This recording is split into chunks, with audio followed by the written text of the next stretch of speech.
So this is, again, the Solar 101 for the Allegheny County Solar and EV Charger Co-op.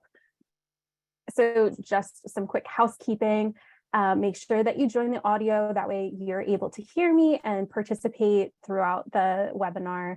Again, submit your questions in the chat. And just so everybody knows, the webinar is being recorded. We're going to share a link with the recording to everybody in a couple of days. So whether you were able to make it today or if you had to leave early, you'll still get a recording of it.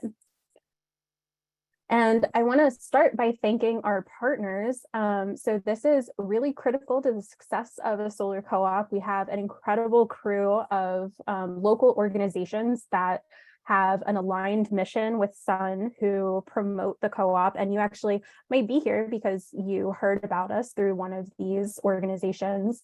So the Hazelwood Initiative, Rebuilding Together Pittsburgh, GASP, 350 Pittsburgh, CCL in Pittsburgh, and Connect. So really excited. This is our 5th solar co-op in Allegheny County, and we've worked with some of these partners before, some are new to us, so just really excited to be able to continue to work in Pittsburgh.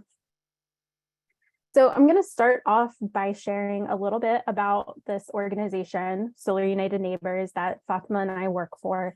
We are a national nonprofit organization, a 501c3. We are vendor neutral, so we are not a solar installer, and we don't choose solar installers. Instead, what we do is we provide lots of education and organizing around rooftop solar. And we also help work on solar policies and advocate for those policies. So we got started back in 2007. This is our founder, Anya, off to the right. So she and about 50 of her neighbors in a neighborhood in Washington, D.C. decided to go solar all at the same time. They realized it is intimidating. It's a big process. It's an investment, and the panels that you put on your roof are going to last for 25 years. So you're really thinking long term at that point. So by pooling their resources and bringing this large group together, they were able to get a discount on solar because they had like a group bulk purchase rate. But they also were able to pool resources in terms of understanding of contract language, the technical aspects of solar, warranties. So that is kind of how the solar co-op model was born. And since that time, we now have members in all 50 states. We have programs that we run in 11 states, as well as DC and Puerto Rico. This number is actually old. We've run 365 solar co-ops in those states, and we have had over 6,000 homes actually go solar through our co-op. So we're very, very proud of these numbers. Likewise, our Pennsylvania program has been in existence since 2018, so it's newer. But you can see, like, we've already had a significant impact in solar in Pennsylvania, and a lot of this has actually been in Pittsburgh. So very proud of our numbers here. And these are really just kind of the beginning. We're very excited to see where we are in another 5 years.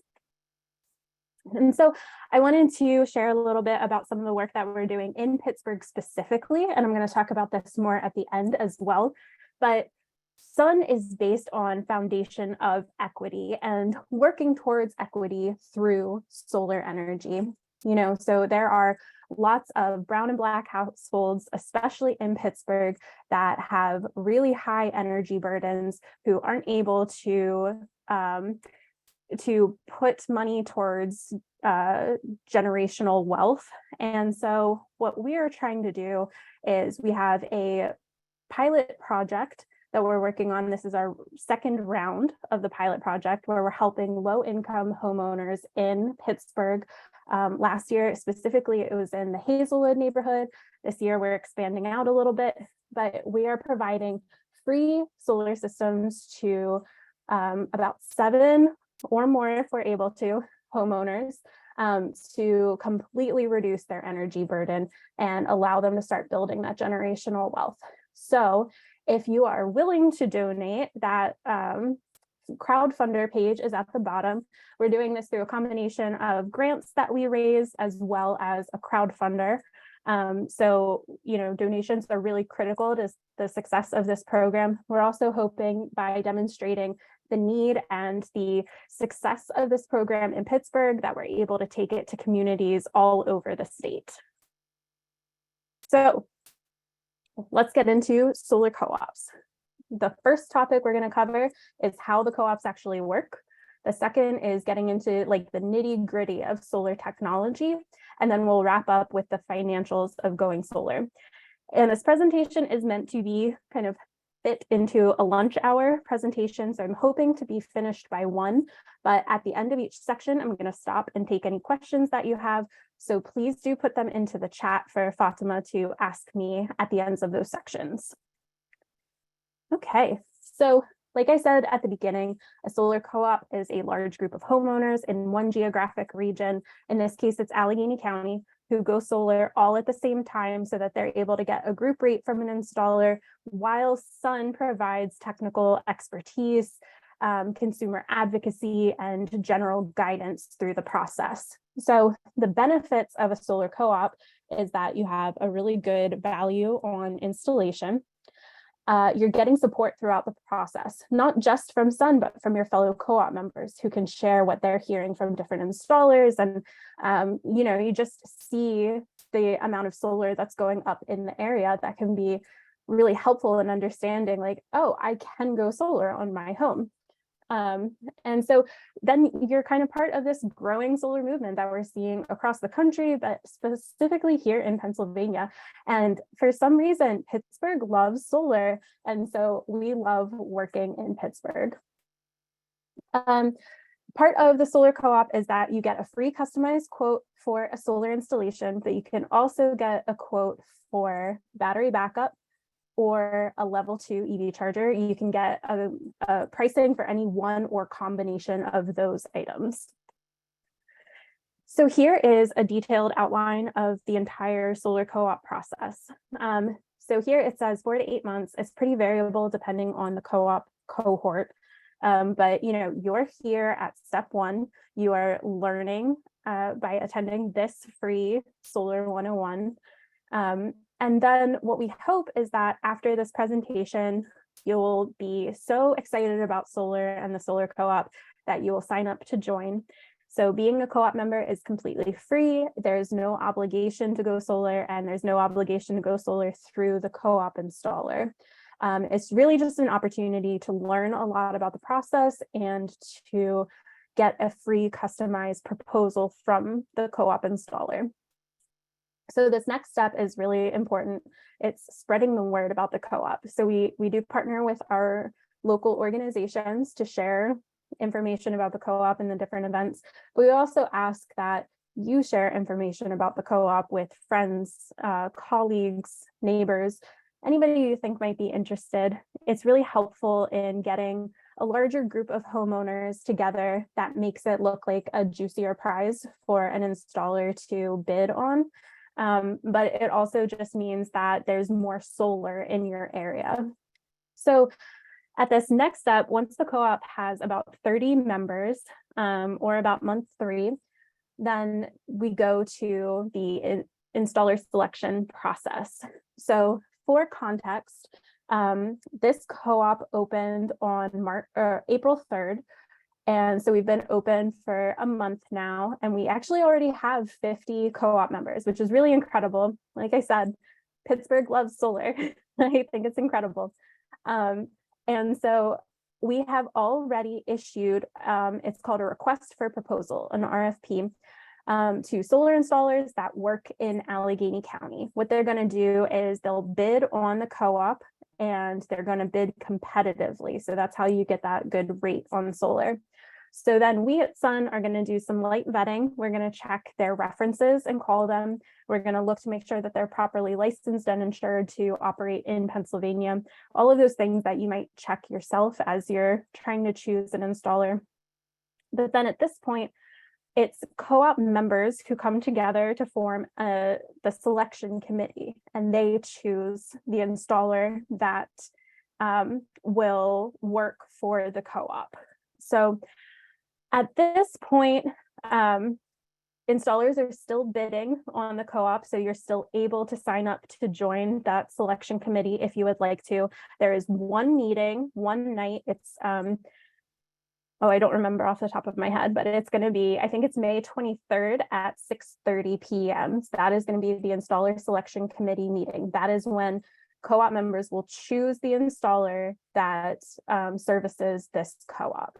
So please let us know if you're interested in being on that committee. But, at that point, once the installer is selected, they're going to start reaching out to all of the co-op members. They're going to ask you for a monthly electric bill so that they can get an idea of your annual energy usage. They'll talk to you about your budget, they'll look at, the shading on your roof or your ground, and they'll give you a proposal that's customized for your home and your energy needs. At any point up to here, you can walk away completely free, no penalties, or you can sign the contract to go solar with the installer. At that point, you'll begin the typical installation process, which will be another couple of months until you get fully interconnected into the grid. And then we have a celebration where you get to meet all of your fellow co-op members. We might be able to bring in co-op members from the past. So it's an opportunity to share information about, or just like photos about your new technology, the new toys that you installed in your home, but also just getting to meet other people in your area. And so the only other deadline that's important is that there is a sign-up deadline. So you have to join the co-op by September 1st. At that point, we can't take any new co-op members. And so I want to drill down a little bit on that installer selection committee. So, just to make it really clear, Sun is vendor neutral, but we're also not the ones that are having solar installed. The co-op members are. So they are the ones who are choosing the installer. Now, when you join the co-op, up until the day that the installer is selected, you have an opportunity when you're applying to join the co-op to share with everybody your preferences in an installer. So you can see the 5 criteria here.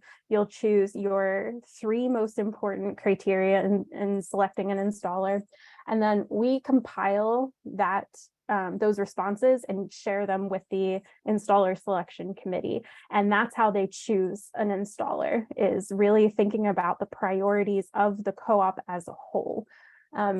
This also helps you have kind of a more holistic view of an installer. You're not just choosing the person who has the lowest prices.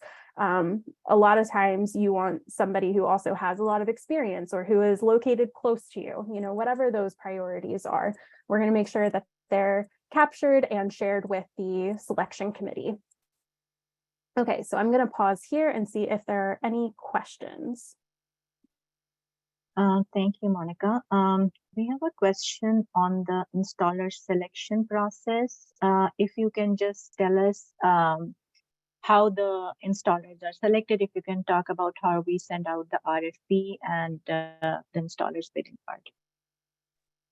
So let's just go back here. Yeah, so we at Sun, we put together this list of questions that it's called a request for proposals. We send it out to all the installers that will service Allegheny County who have signed up. And then basically they fill out the bid. So that includes things like the pricing, the types of panels that they offer, the warranties that they offer, how much business they've had in Allegheny County over the past couple of years, how many people they would have in their employ who are going to work on the co-op. So kind of all of those things that go into thinking about serving a large group of homeowners. So we get those bids, they're really long, very detailed. And then what we do is we basically take those bids, compile them into one big spreadsheet and share that with the selection committee. And they're going to go almost line by line through the bid, comparing to the criteria that the co-op members say are most critical to them in choosing an installer. And that's, we go kind of back and forth and make sure that we're really choosing the installer that's best for as many members of the co-op as possible. I hope that answered your question. Yes, it did. Thank you. And they're asking specifically for fair labor considerations. So we do have them in the RFP response question. So yes, we do ask about their fair labor policies. And they're also asking if they can suggest vendors. So I believe you kind of answered that part, that we issue an RFP. We have a list of installers in that area who bid in the process. Yes, that's it, Monica. You can continue. Thank you. Okay, perfect. Yeah, and so if you have further questions about this or you need clarification on anything I said, just feel free to pop it into the chat and I can address it at the end of the next section. Okay, so we're going to move on to solar technology. So when I'm talking about solar, it's really a shorthand. What I'm saying is solar photovoltaics, which is solar PV. And this is the technology that converts solar energy from the sun into electricity. So at the heart of solar is what are called solar cells. They're still predominantly silicon, and they're these little blue squares that you can see over here to the left.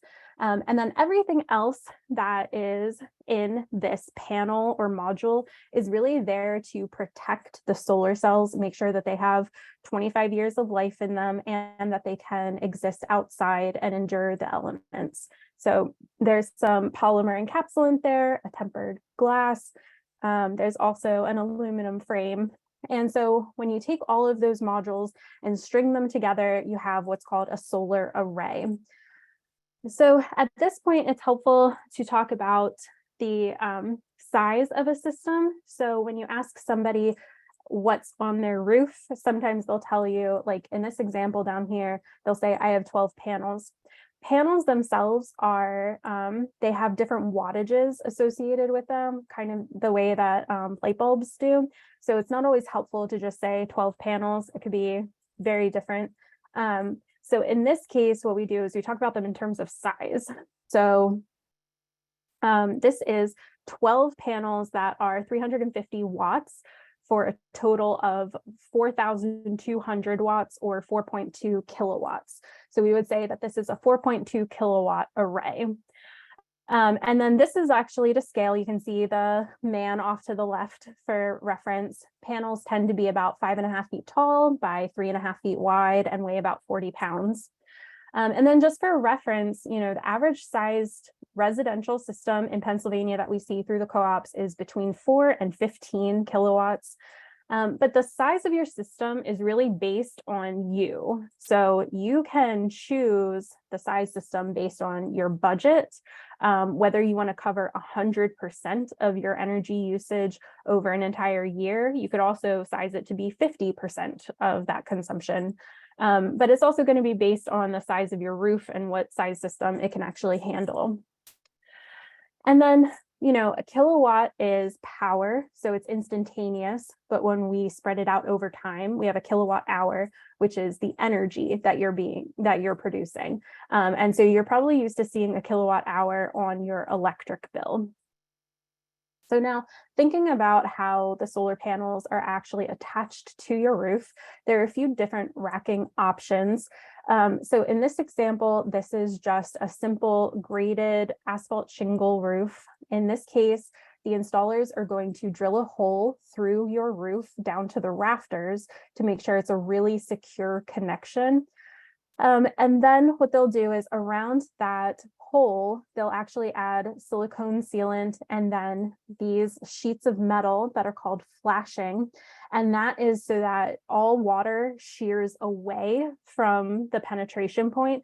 That way you don't have any leaks in your roof. If you have a metal standing seam metal roof, that's really easy because you can actually clamp the solar panels right onto the roof. That way you're not drilling any holes in, so no leaks.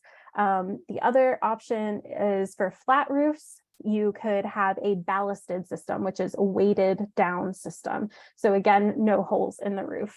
So for most roof types, there is a solution for racking. Now, in thinking about, is your roof a good fit for solar? There are really 4 criteria there. The first is roof orientation. So, we're in the northern hemisphere, so you do want, ideally your roof to be facing due south. That's going to be maximum production. But you can also have a roof facing due west to due east. That can also be good for solar. You want as little shading as possible. Solar panels can now handle slight variances in shading, but ideally to maximize production, you would want no shading, and that would be from trees, but also from nearby buildings. You also want to have enough space to mount the panels, and this is going to be contiguous space. Every time you have to change up a panel position because of a dormer or chimney, you're actually introducing new inefficiencies. So really you want a minimum of about 250 square feet contiguous for, that's about the minimum size that most installers are willing to install. And then finally, you do want your roof to be in good condition and relatively new. So if you think about this, your solar system is going to last 25 years. In a perfect world, you're going to put the panels up and then just not touch them until the end of their lifetime. And if you need to replace your roof, then you're disturbing that process. You're going to have to pull the panels down, replace the roof, and then put them back up. That process can be really cost prohibitive for some people. It's also hard to find installers who are willing to do that. So we do recommend, if you have an asphalt shingle roof, they last for about 30 years. We would recommend that it be no older than 10 years old. If you have a metal roof, those last for about 50 years. So then you have a lot more wiggle room. However, if you don't have a good roof for solar, and you have the ground for it, or if you just don't want a rooftop system, you can absolutely do a ground mounted system. So these have pros and cons compared to rooftop solar. The biggest con for a lot of people is that in almost all cases, it's going to be more expensive to do ground mounted solar than rooftop. And that's simply because you need to pour concrete to hold the structures for the system. But you're also going to have to bury the power lines, which means you're going to need trenching to carry the power from the panels back to your house. So it costs more, but at the same time, ground mount systems are much higher efficiency in general than rooftop systems. That's because you're not limited by the pitch and orientation of your roof. You can really set up your panels so that they are perfectly optimized to capture sunlight. But they also have all of this airflow around them, which means that they're running at cooler temperatures, which makes panels operate more efficiently. So again, pros and cons to ground mount systems versus rooftop. But when you join the co-op, you're going to put in your address and it'll bring up a satellite image of your home. There's going to be a little pin, and you can actually move the pin to where you're thinking about installing the solar. So if you're thinking about a ground mounted system, you would just put it kind of in that location. Or if you have like multiple structures on your home, maybe a separate garage or a barn, you can actually put the pin on whichever structure you're thinking about adding the solar to. So when the solar panels themselves are, they're absorbing sunlight, they're going to produce what's called direct current, and your home is going to use alternating current, AC. So you actually need to have an inverter that's going to switch your DC into AC so that you can use the energy that you're generating.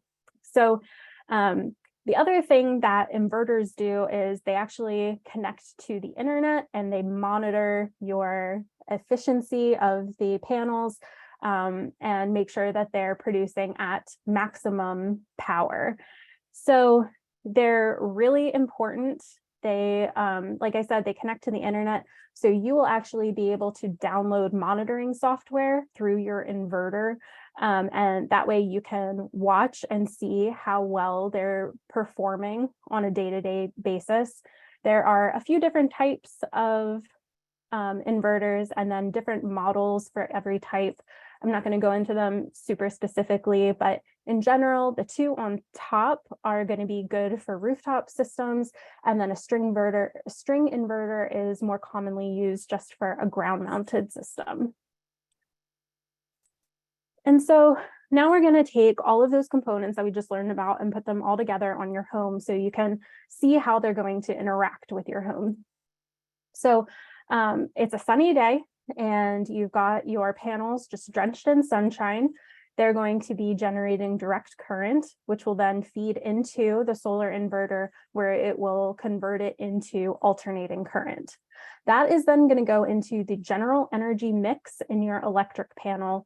It will power anything that's on in your home, and anything that's excess is going to go into your utility meter that's now bi-directional, and it's going to go out to the grid. So you can see in this example, you are still connected to the grid. You are still going to be a customer of, probably Duquesne Light. And this is so that, when the sun goes away at night or in the winter, you still have power, you're still connected. And your utility meter, like I was saying, is now bi-directional. So it's going to measure energy from your home to the grid, but also from the grid to your home. So the reason that this is important is for something called net metering, which is an accounting process that your utility is going to use to compensate you for the excess energy that you're actually giving to them. Because they're going to take all that excess and they're going to sell it to your neighbors, probably at full retail rate. So this is your way of being compensated for that energy you're producing.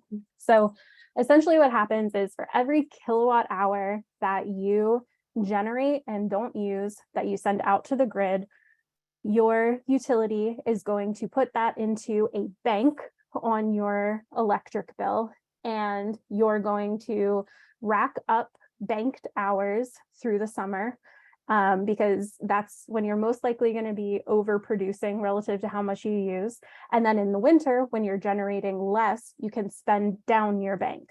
So in the summer, you're not going to be paying anything because you're generating your own energy. And then in the winter, you're not going to be paying anything because you're going to be spending down your bank. So the way you actually see net metering is in your electric bill. So this is an example from a Penelec solar customer. So it will look a little bit different for you, most likely. This customer's bill is from February to March. So, not the sunniest of months. But at the beginning of this billing cycle, they had banked kilowatt hours, they had 1,135. Okay, so that's how much solar energy excess they had banked from June to February. Now, this month, they took in 725 kilowatt hours from the grid. At the same time, they sent 718 kilowatt hours from their home to the grid. So that is a net of 7 kilowatt hours that they needed to import from the grid that they didn't consume, or that they didn't generate themselves. So what happens is their bank was reduced by those 7 kilowatt hours down to 1,128. So I really like this example because I think it gives you a good idea of scale for how much you're going to be over generating in the summer, how much you'll still be generating in the winter, but how much you'll need to spend down on your bank. And then this person, their bill started off at roughly $100. The final total that they paid was just over $10, which is that fixed customer charge. So when we talk about solar paying itself off, it is through net metering, and this is what it looks like. Now, another thing that we do recommend folks get to fully understand the complete picture of their solar production is something called a consumption meter. So this is going to be looking at how much your energy system is producing, as well as how much energy you're actually using within your home. So you need those two pieces of information, as well as how much energy you're sending to the grid and how much the grid is sending into your home. Once you have all four pieces of information, then you can fully understand your solar system. This is really important if you want to make sure that your utility is net metering you properly. So we recommend that folks, when they're installing solar, that they also just install a consumption meter at the same time. So this is typically between $200 and $600. Sometimes it's free with installation. It depends on the installer. But what it looks like is, in blue is solar production throughout the day. And in orange is when the home is actually using energy. So you can see for these couple of hours, they're actually going to be using all of the energy that they're producing. But then later on in the evening, they're going to be pulling from the grid. And then at the same time, all of this energy in the morning up to about 1 p.m. is going to be energy that they're sending to the grid. So in this case, they're able to see exactly how much they generated, how much they're consuming, and then how much they need to be paid for or compensated for through net metering. So I'm going to do some frequently asked questions here, and then I'm going to pause and take any questions that you might have. So first question is about warranties, and there are 3 different types of warranties that you're going to think about when you go solar. So the first is a manufacturer's warranty that comes with all of the equipment. So this is going to be for the panels, which is 25 years, the inverters, which is typically between 10 and 15 years. But again, comes straight from the manufacturer. Then the second type of warranty is a labor or workmanship warranty. This would cover the roof penetration, so any leaks that you might get, any damage to the home, things like that. This comes from the installer, and we've seen it anywhere between 1 year and 25 years. And then the final warranty is called a power production warranty. This is for the panels, and it comes from the manufacturer. So this is basically saying, on day 1, you would expect it to operate at 100% of its rated efficiency. But by year 25, it is going to lose efficiency. We're going to warranty it to lose no more than 20% efficiency, or something like that. Sometimes you'll see it written as every year it'll lose no more than 0.5% of efficiency, something like that. So that's a really useful metric for comparing 2 panels that are otherwise pretty similar. So when you install solar, you are adding to the rebuilt value of your home, which goes into the calculation for your homeowner's insurance premium. So you may see your premium rise, but what we would recommend is that you shop around, because it's gotten to the point where adding solar doesn't drastically increase your premium. You may also see it decrease actually if your insurer offers a green or sustainability initiative, some kind of program like that. But we do recommend that you let your insurer know ahead of time, just to get an idea of how much that cost is going to change. So maintenance is one of the key selling points to solar. There are no moving parts. So nothing that needs to be really maintained. It's kind of self-cleaning, especially, you're thinking about it, it's going to be on an angle. So any rain or snow is going to clean off whatever debris is getting on the panels. We do recommend that maybe after 5 or 10 years, you have somebody come out and check them.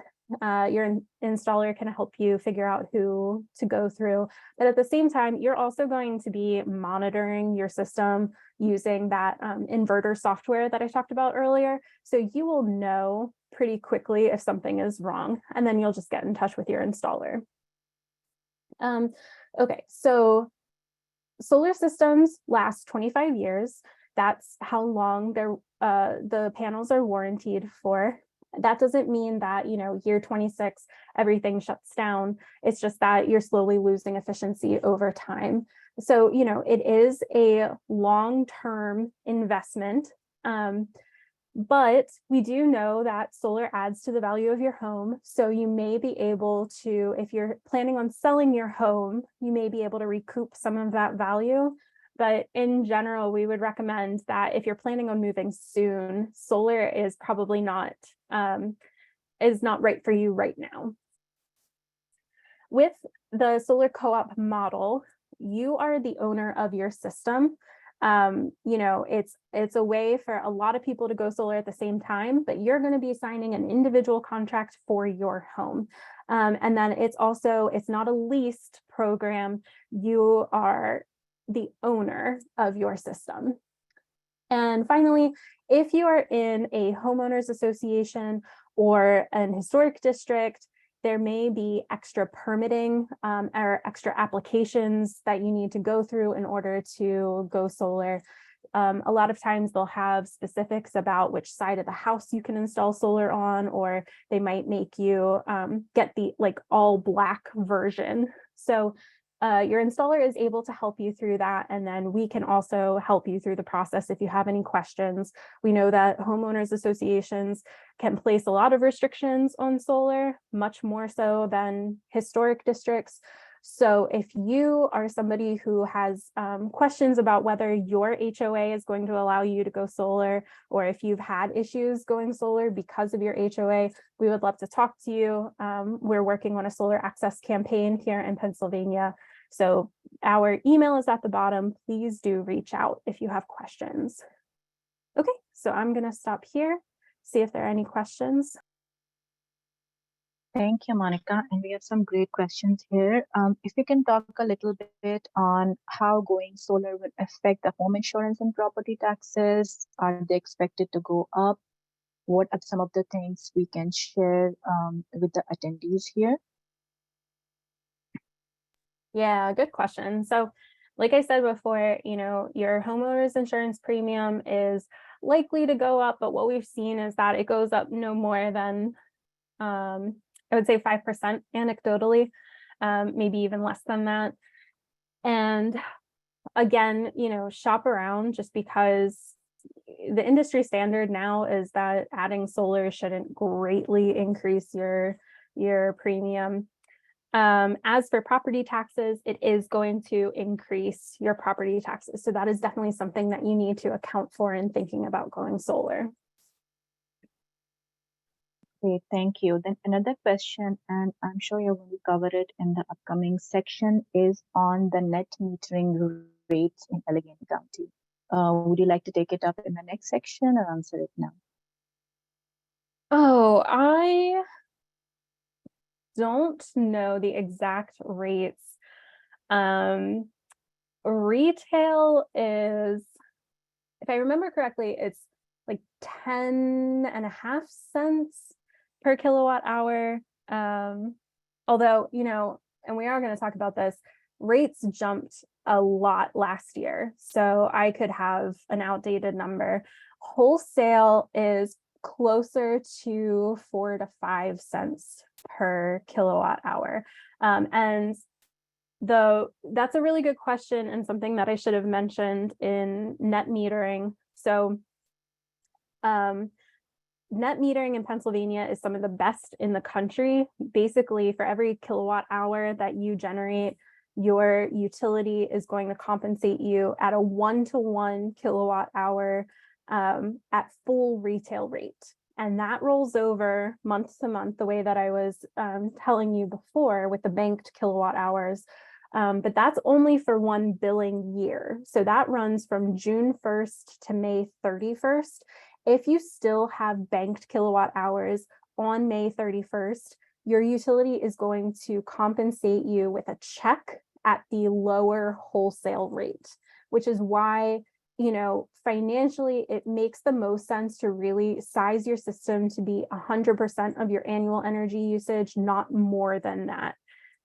Because otherwise you're just going to be compensated at, 40 to 50% what that energy is really worth. But yeah, that was a great question. Thank you, Monica. And if you can tell us a typical timeline between signing up and the installation. I'm not sure if it's signing up for the co-op or signing the contract. Yeah, so say you were to sign up for the co-op today. The installer is going to be selected at the end of May, and that's when they're going to start reaching out to co-op members.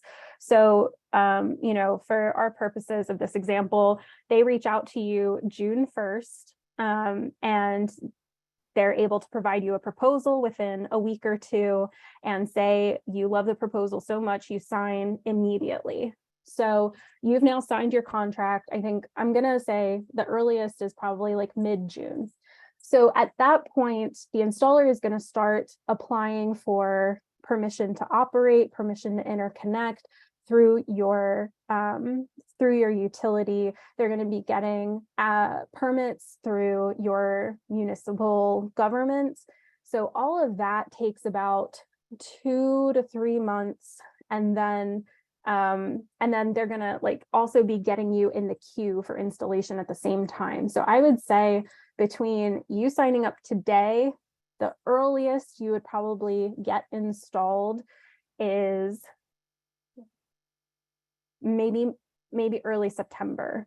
And then you're still going to need to wait another couple of weeks to have your utility fully interconnect you to the grid. So then you're not going to be compensated for your solar production until mid-September at the earliest. Yeah. But again, that's just ballpark. Yeah, absolutely. Yeah, thank you so much, Monica. There are a few other questions. I can manage them in the chat and perhaps we can carry on. Thank you. Okay, perfect. Yep. And then, like Fatima said, any other questions that are still left over at the end of this section, I will take. So this is getting into the financials of going solar. So solar has dropped in cost just astronomically since it was first brought to the market. And even just in the last decade, you can see costs have dropped by 73%. This is at the same time that we're seeing electric rates just skyrocket. Last year was horrendous. I don't have to tell you. So we're seeing people choose to go solar in the context of ever rising electric bills, but also that lack of surety of, is my bill going to be the same? Am I going to be able to pay it? So solar is really nice in that it is a consistent price. And it's also no longer, a specialty project. It's not like just for that super nice house in the neighborhood. It's really accessible, and it has an excellent return on investment. So when we think about how the solar co-op model can save you money, it's a group rate, but we can't guarantee that you're going to save X amount. And that's because we don't choose the installer, but we also don't know how installers are going to bid on the co-op. But what we can say is that nationally, people who have gone solar through one of Sun's co-ops have saved between 10 and 15% relative to market rate customers. The reason for that is in how the cost of solar actually breaks down. So we have these 3 different pieces of the cost of solar. The first is in yellow at the bottom, the system components. So these are the physical pieces of solar installations. So it's going to be your panels, the inverters, the frames and wires, all of those pieces. And over the past 7-ish years, those costs have really kind of flatlined. They're, maybe marginally decreasing year over year. Likewise with labor costs, they have largely stayed the same. But that last piece is in orange, the soft costs. So these are well over half of the cost of going solar, and it's everything else. So that includes, your permitting fees, your application fees, but it's also from the installer side going to cover things like customer acquisition, marketing. So if you think about how the co-op works, we bring this large group of educated, invested solar homeowners to an installer, and then they can save money on customer acquisition and marketing and basically pass those savings on to you. So here is a table with some example pricing for going solar. I have two separate systems here, a 5 kilowatt and a 10 kilowatt system. I'm going to mainly focus on this column because this is the average size solar system in Pennsylvania for our co-ops. But it is useful to notice that, this is half the size, and these two columns really do scale with each other. And so if we're looking at that first line, this is the average Pennsylvania solar co-op pricing, particularly for the Pittsburgh area. It's about $2.90 a watt. So your ticket price for a 10 kilowatt system is going to be about $29,000. Now you can take the 30% federal tax credit, and I'm going to talk about that a little bit more later, but that reduces the cost of solar by $8,700. So your net cost is just over $20,000. Now, you're from day one going to be saving on your electric bill the way that I showed that example earlier, and that's going to accumulate over the year to be savings of about $1,800. That is just going to continue to accumulate over the lifetime of these solar panels. So the panels themselves are going to lose in efficiency, but at the same time, the cost of electricity from the utility is going to be rising. So you are going to continue to save money on energy to the point where at the end, you will have saved, twice as much as you actually spent on the system, if not more. And then there is this other source of income that is in this row right here. So these are called solar renewable energy credits, or SRECs. Essentially, for every time you generate 1,000 kilowatt hours or 1 megawatt hour, you generate an SREC. So in Pennsylvania, by law, utilities are required to sell a certain portion of their electricity that has to be generated by solar. In Pennsylvania, it's only half of 1%, so not very good, but they are still required to get that. So utilities pay on a market for these SRECs. And so since it's on a market, it's variable. And since it's only half of 1%, it's kind of low, but you could get, right now, it's about $40 to $45 per SREC. So for a 10 kilowatt system, you're looking at about $2,400 over the first 5 years. So it is this nice extra source of income, but I think it also demonstrates why solar policy is critical. If we raised that proportion of energy that utilities had to get from solar, homeowners would be able to sell their SRECs for even more. And so the federal tax credit, I wanted to talk about a little bit more. So it is 30% of the total cost of going solar, and it's 30% out through the year 2032. There may have been some confusion about this because at one point it did drop down to 26%, but then last year in the Inflation Reduction Act, Congress actually increased it back to 30 and extended it. And so, this is non-refundable, but it is a tax credit. So if you were to go solar this year, then next year when you file your taxes, you're able to take off 30% of the total cost of going solar. So, very useful in going solar and just reducing the overall cost. It does require that you have the tax appetite to take the 30% tax credit. So if you are on a lower income, you may not be able to take it all. You can roll it over for, I think, 5 years. But if you have specific questions about how the tax credit applies to you and your financials, then we definitely recommend that you talk to a tax professional. So there are a few different ways that you can pay for a system. The first is just the cash option. It's the highest upfront cost, but everything after that is going to be savings. There is also the USDA Rural Energy for America program. It's a they have both a grant and a loan option, but this is for small businesses that are in rural areas or farmers. So they may be able to pay for a solar system through REAP. And then finally, there are a variety of different loans. So at the bottom, you can see we have a great webpage on financing. And so in thinking about the different types of loans available to you, the one that we hear about most often for solar is opening a home equity line of credit. But you can also refinance and include solar. But there are lots of other types of loans, and almost every installer offers financing through their own financing company. And then one other thing is that as a co-op member, you would have access to low interest rate loans from Clean Energy Credit Union or from Community First Credit Union, since you're a co-op member.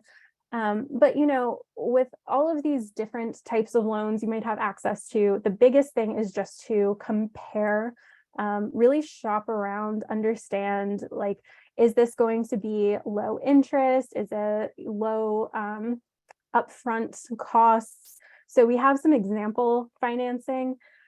So in this case, it's a home equity line of credit with a 4% interest rate, and it's 30% down, and then you'll take the 30% tax credit. This is again for the two different systems.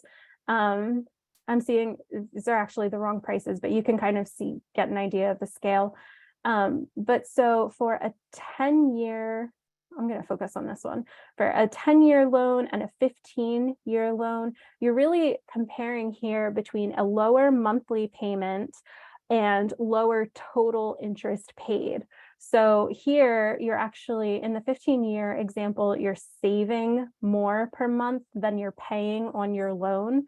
And in the 10-year example, you've got lower total interest, so you've got a higher net profit. In both examples, you've got a lower net profit than if you were to pay with the cash option. And that's always going to be true for loans. So it's just like one more factor to think about when going solar. But we are always happy to answer questions about financing to help you as much as we're able to if you reach out to us. And so I hope I'm wrapping up here, but I do hope that this presentation has helped kind of convince you that joining the solar co-op is a good idea, that if now's the right time for you, we would love to have you join. So the co-op webpage is at the bottom here, solarunitedneighbors.org/Allegheny. And so if you're here today through Zoom, but never saw this page, then you're not part of the co-op yet. But if you go here, you can just click on this orange button, and then you'll be able to join the co-op. And then I would also check out this page while you're here. There are a list of events that we're going to be having around the county. And then we've got information about the crowdfunder that I shared earlier, as well as some information about electric vehicles, EV chargers, and then the incentives that are available to folks who are thinking about either. So that's a really great resource. And then I just wanted to share a poll here. So we find that the co-op really depends on word of mouth. So we're asking that you share information about the co-op with your coworkers, with neighbors, friends, family. And there are lots of different ways that you can do this.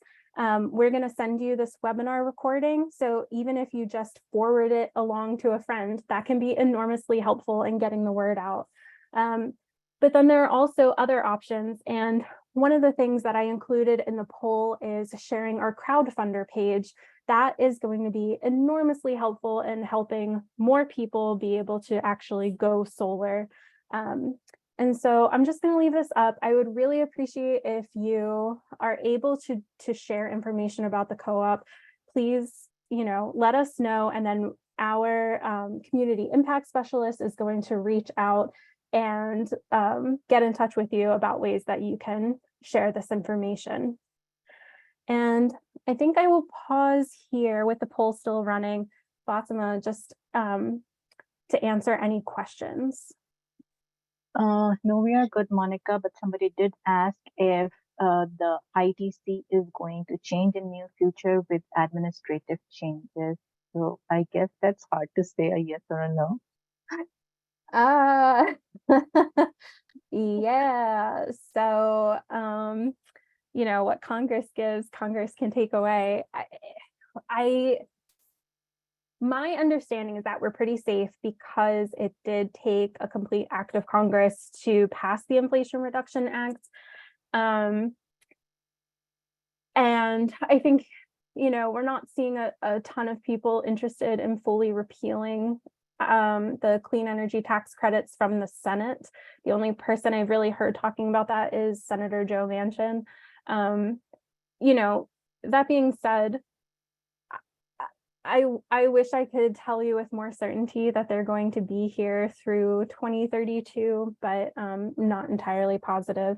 I think what I can say is that they are, you know, here now. So if you're thinking about going solar now, I would go solar while you've got the availability of the 30% tax credit. I know that that's probably a very unsatisfying answer, but that's what I've got. Thank you, Monica. I don't think we have any more questions. And thank you so much for a wonderful presentation, Monica. Oh, Thanks everyone sure. for joining. I'm gonna end this poll here. Thank you all to those who answered. I really appreciate it. And then I'm just gonna end here so that you can see one more time. This is the co-op webpage, and then that is our contact information at the bottom. If you have any leftover kind of burning questions, please do reach out. And thank you all so much for joining. Really appreciate it. Oh, I see a question from Kirsten. Yes. Oh, yeah. So if the co-op has a lot of members, would it be possible to choose more than one installer? So last year, we had a goal of, I think, 125 co-op members, and we blew through that in like the first week. Really like phenomenal success with the co-op. And then we ended with about 200 members and still just used one installer. So what we're going to do this time is we're going to leave it open to have new folks join through that co-op deadline. We're going to talk to the installer up front and find out what their capacity is. You know, if they say we can't take more than 150 co-op members, we will close it there. That way, you know, nobody's like not hearing from the installer and having a bad experience through the co-op. And then at that point, we may look to see about doing another round of the co-op again, but we don't really ever have two installers working on the same co-op. So I hope that helps answer that question. But yeah, again, thank you everybody so much for joining us today. Really hope that this was helpful. Feel free to reach out with any questions, and I hope to see your name come across in the co-op member join. So thank you all again, and I'm gonna stop sharing here and have a great rest of your day. Bye.